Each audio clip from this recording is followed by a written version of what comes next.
On behalf sa Poblasyon Kalibo Barangay Council sa pagdumaga ang liderato ni Barangay Captain Nili Baradala sa Candelario, ginapamin tagid do effort ang gahugod dito niya kapulisan, especially raton niya Kalibo Municipal Police Station Drug Enforcement Team sa pagdumaga ni Police Lieutenant Colonel Jeric Vargas, at the same time raton niya Provincial Drug Enforcement Unit sa pagdumaga man ni Police Major Jerome Manahan sa naging successful drug bypass operations against sa subject person niya si Mr.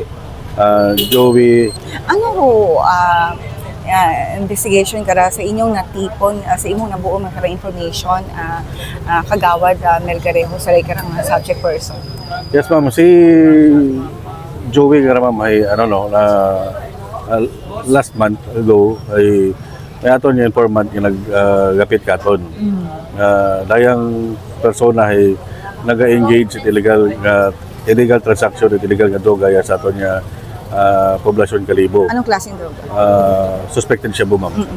So that's why nga yun pa abot aton do daya karang information sa aton nga Kalibo Municipal Police Station Drug Enforcement Team, at the same time sa aton nga Provincial Drug Enforcement Unit para ma-check o veracity dayang information. Ang sa usual nga verification, pag-verify natin yung mga pulisan naging positive o verification. That's why gagin kasa road bypass operation makaranga daw sa dayang subject person. Nabuo ninyo information angot kay alias Joey nga ra. Ano imo ra pag-abot sa pagmaligya it na ginapawal nga droga?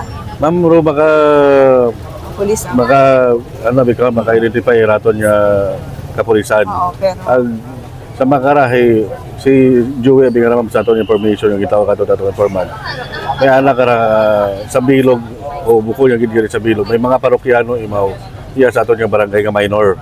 yes, sa barangay Poblasyon Kalibo? Yes, ma'am. Oo. So that's why ginayo naton yung kapulisan niya i-down gid aton yung pag monitor sa dayang persona. So sa makaray na dakpa yung gid nga ma'am sa drug bypass operation.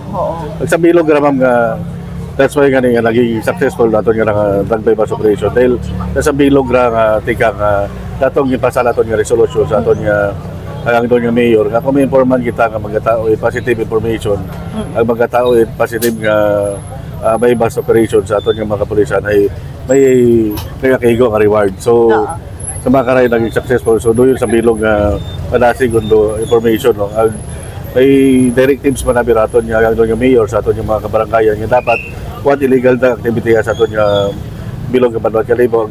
Siyempre mamaya sa aton nga barangay poblasyon ay sa mga kita nga renyo nga kung basig mango ay wag nila nga may illegal drug sa aton nga barangay. So makarahi naging successful yun ni raton nga drug bypass operation. Kagawad Kim, paano imo ra kay ina? Si Inda tabo ro Di karagin nga na ma'am, dayagin nga na lugar. Di karasan na nag-transaction.